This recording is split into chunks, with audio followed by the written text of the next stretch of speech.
Hey, thank you for joining me. Today I'll be sharing another full process video, breaking down my steps from the first pencil lines all the way to painting in gouache as I bring to life one of the X-Men's greatest villains, Magneto. I've been having a great time exploring this extraordinary medium, and I can't wait to continue to share what I've learned with you.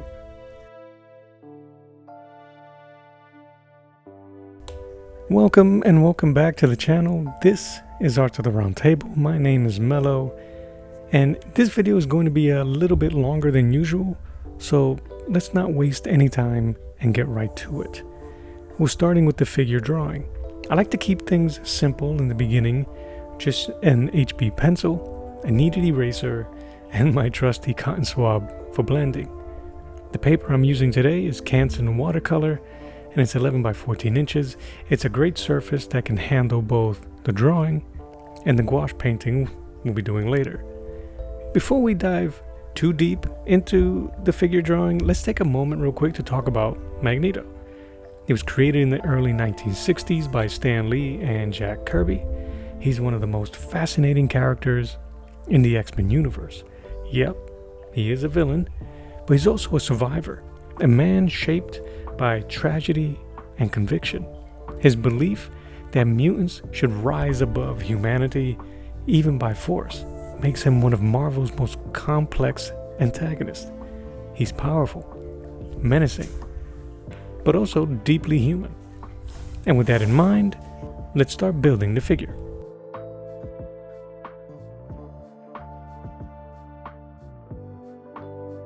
I'm thinking about energy before accuracy.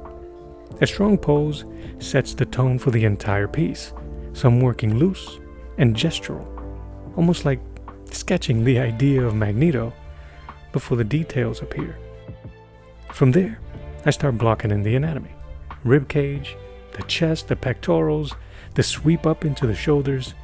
These aren't final lines, just structural guides. It's like building a scaffolding before the building takes shape. Now, of course, if you know me and you've seen my videos, I do use reference. Accuracy matters for me. Magneto has such a unique and iconic design that I want to stay true to that. I'm also using figurines, as I've done in the past, to help me with anatomy and weight, making sure the body feels grounded and believable. My version is heavily inspired by Jim Lee's X-Men #1 and that 90s era of comic books, which really, to me, defined Magneto visually. But even with that inspiration, my goal here is to make the figure my own, to bring out my interpretation of the character. I was introduced to Magneto as a villain, and he remains so in this drawing. I wanted that to come through in his expression, especially in the eyes. You don't get a lot of room to play with his face because of the helmet. It obscures a lot. So I wanted to lean into the horror movie aspect of less is more. This is a freeze frame right before he obliterates you. He doesn't say a word, and you don't get a chance to finish yours.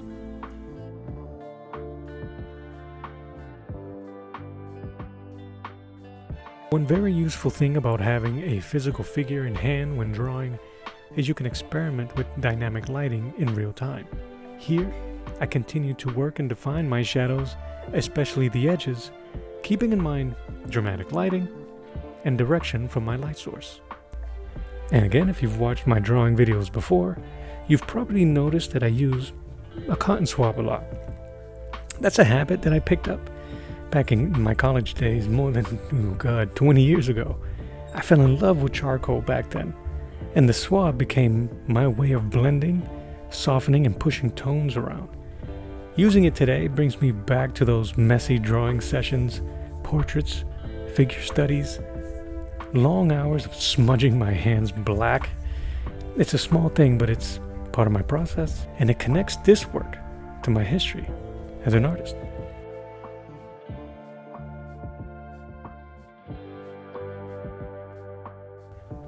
When I first started painting with gouache, I kept my drawings fairly simple.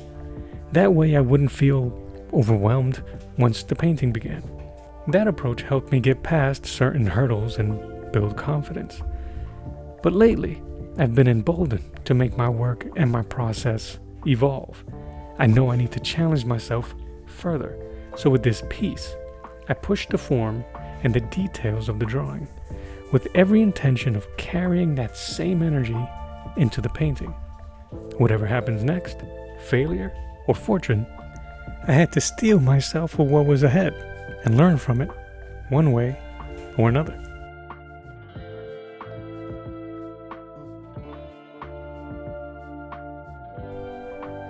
With the drawing complete, it's ready for the paints. I've sealed the drawing with a fixative.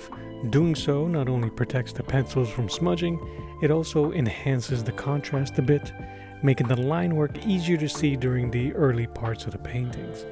Then I cover the whole page in a thin layer of gesso, which gives the page some added stiffness and a bit of tooth for the gouache. Now it's time for the first wash of color. I'm still using my heavy gouaches for this painting, and I start with a light wash of burnt sienna. This serves several purposes. One, plain and simple, it's a bravery test. There is no turning back after this. We are painted. Second, I like to use it to visually lock in my shadow areas, and then using a bit more water to dilute the wash into areas of interest and light. I even use a tissue at times to wipe away excess color, and this allows me to visualize the painting in a different tone and not just in grayscale of the pencils. This stage is also important because I gradually remove the pencil artist from the equation and begin to introduce the painter. Not only am I establishing mood, main color planes, and overall balance for the project, I'm subconsciously translating pencil strokes into brush strokes.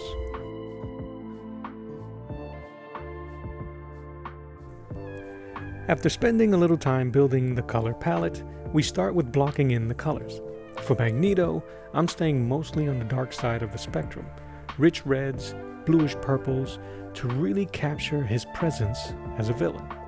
I start by laying in the dark areas of the cape and behind Magneto's figure to frame his silhouette. And when introducing midtones to the cape, I use a very watery paint mixture. I want it to run and settle like you would with watercolor. I find that natural inconsistency simulates dramatic folds and movement when painting fabric or drapery.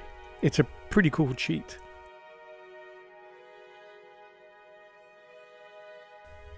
For the helmet and face, I wanted to establish the darks first. I went with a really dark blue for the shadow on the helmet, knowing that I can introduce pure blacks later. This also allowed for more dynamic blending with the reddish blues and purples when I introduced those later. And for the face, I'm using the Zorn palette. I kept it super simple, 2 to 3 shades, knowing that I was going to submerge the majority of it in shadows. The glows of his eyes was really my main concern. I put in a lot of work early on this part of the painting. As you can see, I felt that it was going to be the anchor and it could easily make or break the whole image. It was really important to get the texture and the material of the helmet correct. There was no reference that I can use, but I was constantly thinking of the helmet that Kevin Bacon wore in the movie X-Men First Class, the pre-ornamented version of what ultimately became Magneto's. And I guarantee you, I was absolutely making that face as I was painting.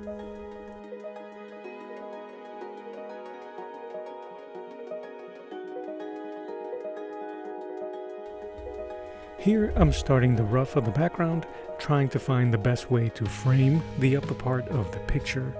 This part has the least amount of detail, but the most experimental. I wanted my brushstrokes to remain chaotic. This part was actually pretty fun. I got to practice overall blending and texture techniques like forcibly driving my brush onto the page to create kinetic energy. This project took about 7 hours to complete, spread across 3 days from the very first pencil mark to the final signature. Could I have pushed through and done it in one sitting? Sure, absolutely. But I've been learning that gouache is one of those mediums that really thrives on patience. It rewards you when you step back, let layers breathe, and come back with fresh eyes. Those little pauses often make the biggest difference in how the final piece comes together. There's a lot going on here. So, if there's a specific technique you'd like me to go deeper on, or any questions you have on my creative process, don't hesitate to ask in the comments. I always enjoy hearing your thoughts, and it helps me know what you'd like to see more of in future videos.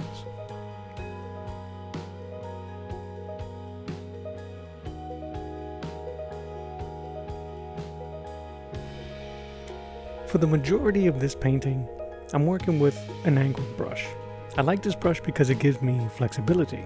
I can use the long edge for broad strokes, covering large areas quickly like here on the body, or I can tilt it and use the fine tip for sharp lines and details.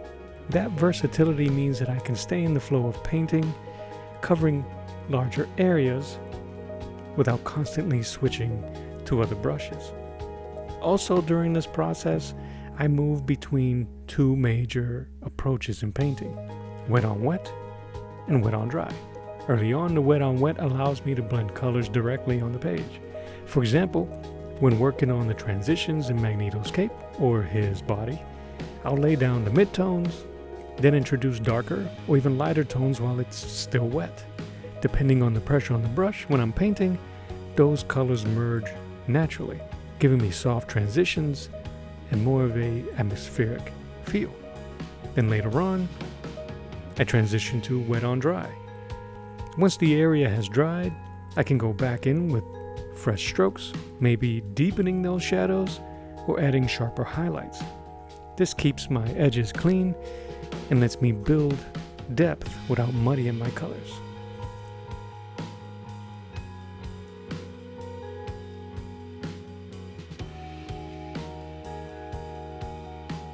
If there was one element that demanded the most of my concentration and focus, which is probably why it was the last element on the painting, it had to be the hand.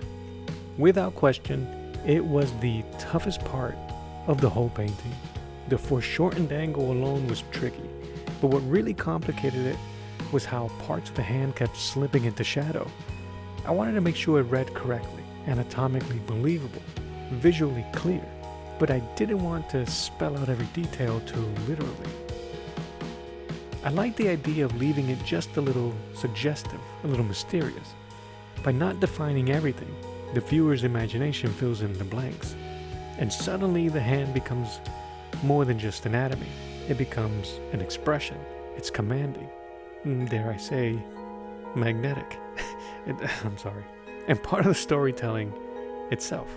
Yes, the eyes are meant to freeze you in your tracks, but the hand is the hidden focal point of energy.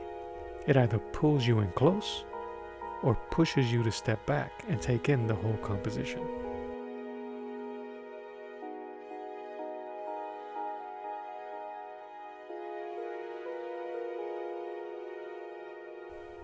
One of the things I really enjoy about working in gouache is the freedom to move across the full spectrum of the painting all at once.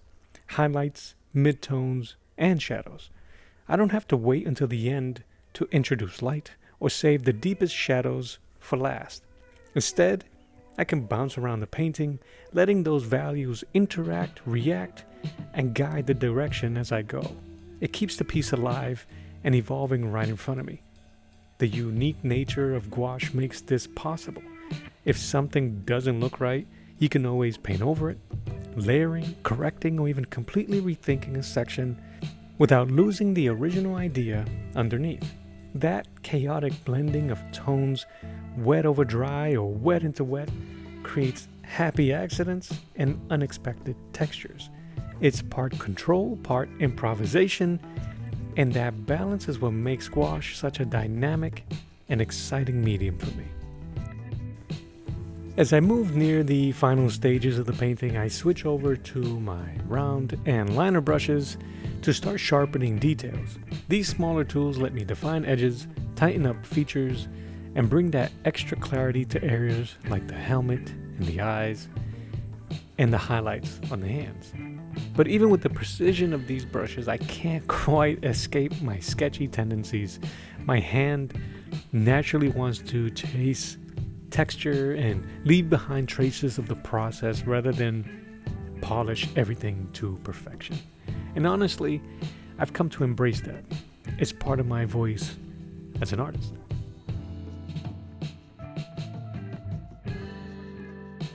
If there's one thing I've learned through projects like this, is to always be learning.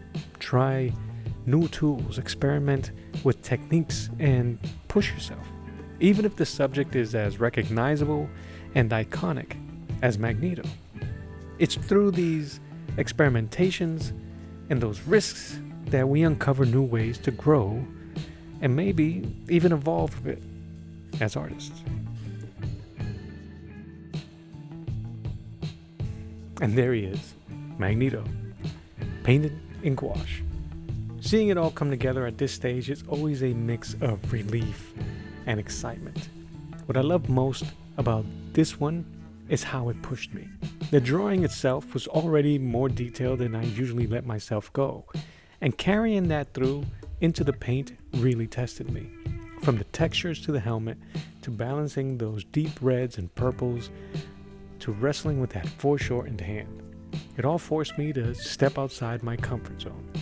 I think that's what I'm learning more and more. Every painting is kind of a test. Some parts click, others fight you. But either way, you come out of it with something new. That's why I keep doing this. It's not just about the finished piece. It's about the process, adapting and evolving. I can't wait for the next project, and more so, sharing it with you. Thank you so much for hanging out with me. Please leave a comment or suggestion, or if you have a question concerning a technique or process you want me to dive into further in a future video. Also, do not hesitate to hit that like and subscribe button if you are interested in future art tutorials and story-driven content like this one. This is Art to the Round Table. My name is Mello. Until the next one, have an amazing rest of your day. God bless you. And as always, I'll draw you later. Bye-bye.